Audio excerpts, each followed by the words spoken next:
Hey everyone, this is Elena of the Witches Box, and I'm here today with an episode of Witch Booktube, and today we're going to be doing something a little bit different. I think it was a few weeks ago, one of you asked about how it is that I'm getting all of this reading done when I have a job, I have a business, I have a life, and I've also gotten that question by a couple of other people on social media, on Facebook and on Instagram. Today I'm just going to be answering that question because I think it's something that comes up also when talking with people on the forum, on the website, that belong to the Witches book subscription. How are we reading so many books in a month? So here's the thing. I own this business. I'm working sometimes 8 to 15 hours a day. It's a little out of control, and I try really hard to kind of condense my work life so that I have kind of playtime, and sometimes that doesn't really work out. But I've prioritized reading, both because I love reading, I love books, and it's a way for me to kind of reclaim a part of my life that has always been super nourishing, but that I let go of for a long time. But also because I love sharing these books with all of you, and it's part of what I consider the whole Witches Box lifestyle for me at this point, because I kind of eat, sleep, and live the Witches Box at this point, which is great. So here's the thing. I had to set some parameters for myself. When I first started reading to share with all of you, it was at the very end of 2018 to begin 2019 with the Booktube channel. I really had no idea how this was going to go. I didn't have a set schedule. I didn't have a hardcore goal list. However, I got onto Goodreads, which is probably my very, very favorite social media platform out there, because it's everyone getting together around one interest, and that is all we talk about. I love that. The noise on Facebook is getting to be out of control. I love Instagram, but it's a little bit different. The idea of just a bunch of like-minded people getting together on a social platform just for that one interest, to me, is amazing. And they have, I'm sure that those of you who are on Goodreads know that they have a yearly book reading challenge that you basically set the goal that for 2019 or for 2020, you're going to set out to read a certain amount of books. So in the very beginning of 2019, I saw that. I thought, let's see if I can do it. I mean, I really had no way to gauge how much I was going to be able to read, given the fact that running a business comes with a lot of known commitments, but also a lot of unknown commitments and issues that come up that you have to just take care of. I have no idea, unfortunately, from one week to another, how much time my work is going to take. So I thought, I don't know, I'm just going to take a shot in the dark and say that I'll read 2 books a week. That sounds like it's a reasonable thing. And so you set the goal. And along the way, which totally appeals to my Virgo moonness, it'll tell you, you are 15 books ahead of schedule, you're 2 books ahead of schedule, you're 1 book behind schedule. It'll kind of give you an idea of where you are in this goal that you've set for the year. For some people, that is not a good idea. It makes it super anxious for you. I get it. But for me, I just thrive on that. I thrive on the measurement, and I thrive on the fact that it measures it for you. I don't have to do a whole lot of thinking. I don't have to have a whole space in my brain to like track all this. It's doing it for you. So for 2019, I said, all right, let's try 2 books a week. That's 104 books in the year. Let's see if that works. And it did. I didn't really think a whole lot about it. And I think part of the reason why it kind of, I don't want to say it dragged me along, but there was a momentum that kind of built on itself because I was doing these videos, because I was sharing books with you, because I was already planning the book subscription. So it was just part of my consciousness. It made sense, and I was doing a lot of reading. What I encountered, however, is that because my work life is my own, I set my schedule. I don't work for someone else who says you have to be at work from 8 until 5.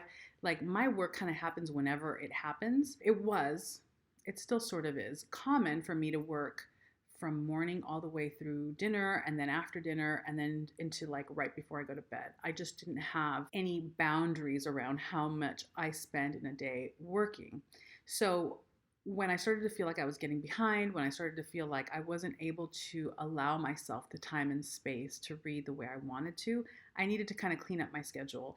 And so now, it's probably starting in the summer of last year, if I'm not mistaken, I started to really just set forth the goal of, at 5 o'clock, I stop. At 5 o'clock, I eat dinner. At 5 o'clock, I sit across from my husband and do a check-in because we haven't seen or talked to each other all day.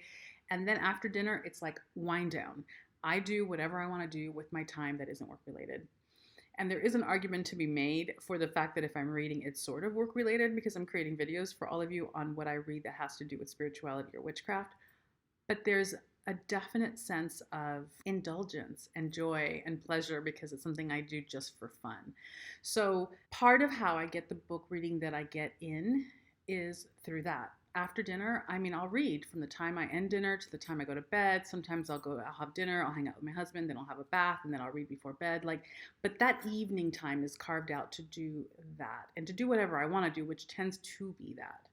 The other thing that I do that gets a lot of reading going on is audiobooks. I used to be such an audiobook snob, as in, oh my God, audiobooks are not books. That's not reading. That doesn't count. La la la la la. I don't know where I got all of that story. But there's something really amazing about anytime I'm in the car or I'm on a plane or I'm traveling, I've got my earbuds on and I'm listening to a book. And I rather do that than talk on the phone. I'd rather do that than listen to the radio. I love listening to music, but there's something great about having books with me as I go. And that has tremendously helped with getting my book reading goals done. I'm getting through a lot of books, which is part of my life goal. I just want to read as many books on this planet as I can before I die. It's a personal thing. It's not a judgment thing. So don't feel like if you're not getting hundreds of books read in a year, that somehow you're failing. It's about your desire. It's about your pleasure. It's about what you really want. For me, it's a priority because I love it. So I seek to do it more often just because it's something that really gives me a lot of joy. So audiobooks in that way have been really helpful because I can get it in. Right now, when we are in Southern California, we live in a mountain town. It takes about an hour and 15 to get off the hill, to go get food at a grocery store or to go somewhere else. So that's a good chunk of time that, boom, I just pop in the audiobook and I'm listening to a book for an hour at a time, one way, an hour back. It's really great. When you work out in the morning, I listen to audiobooks. When I work out in the morning, when I get there, I don't always get there. So those are just the ways that I get my reading in. Keep in mind that it's just my husband and I. We don't have kids. We don't have pets.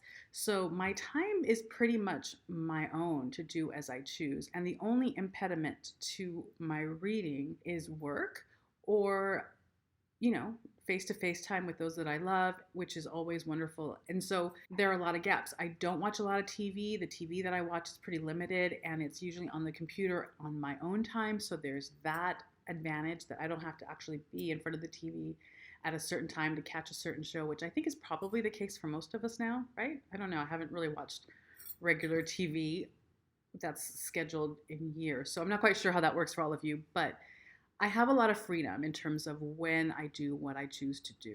I don't feel like I'm a fast reader. I'm a big fan of all the things that Tim Ferriss does. He's not someone in the witchcraft spirituality community at all. He's kind of like a life hacker guy.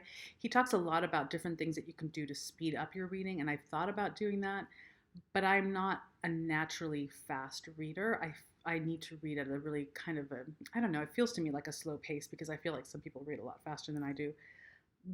But I think that the advantage I have is that I can do a nice stretch of time. So I can do an hour or 2 hours of reading. And you can get a lot done if you do a focused 2 hours of reading.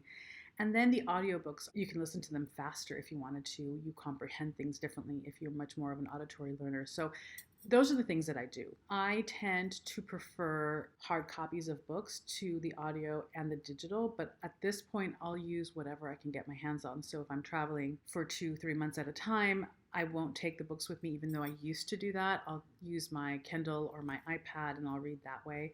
It's not my preference because I'm a really tactile person and I just love the beauty of the printed paper. But I had to make choices, right? And my priority was just reading. I just want to read books and I want to learn and I want to see what's out there. And so I had to come to terms with audio's okay, digital's okay, it's the books that matter and the body of work. I guess that's what really matters to me. So that's it. It's a short video. I've been asked this a couple times. That's how I do it. I don't think that there's any kind of judgment to be made whether you read fast or not, whether you read a lot or you don't. It's really about what you want and what gives you pleasure and what gives you joy and what feeds you and fuels you forward. And this just happens to be something that's particular to me that I really, really love. It's one of the reasons why I fell in love with this whole idea of Booktube because, I read books and then I get to sit here and talk about it.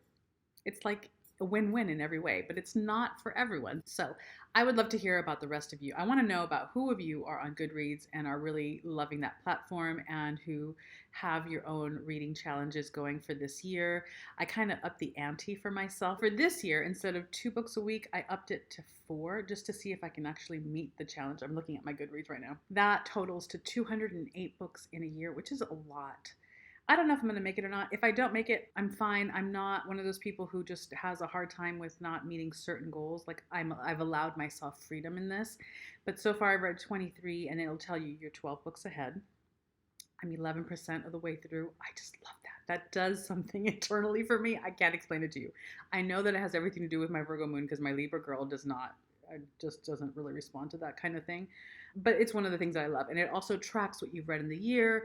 You know, I'm sure that all of you are on Goodreads. If you're not, check it out if you're interested. It's also a really great place to learn about new books. But anyway, what I like is it also lists everything that you read in the year, but you can also categorize everything that you read that year so that you can keep track of different things. I really enjoy it. If you are on Goodreads and you want to follow me, the link to the Goodreads is down below. I'd love to follow all of you. It's a great place to learn about different books. That's really it. It's really easy. It's easy for me. And I think that the only pressure that I feel around the reading is meeting the twice a week Booktube videos that we've got going on here that I'm sharing with all of you.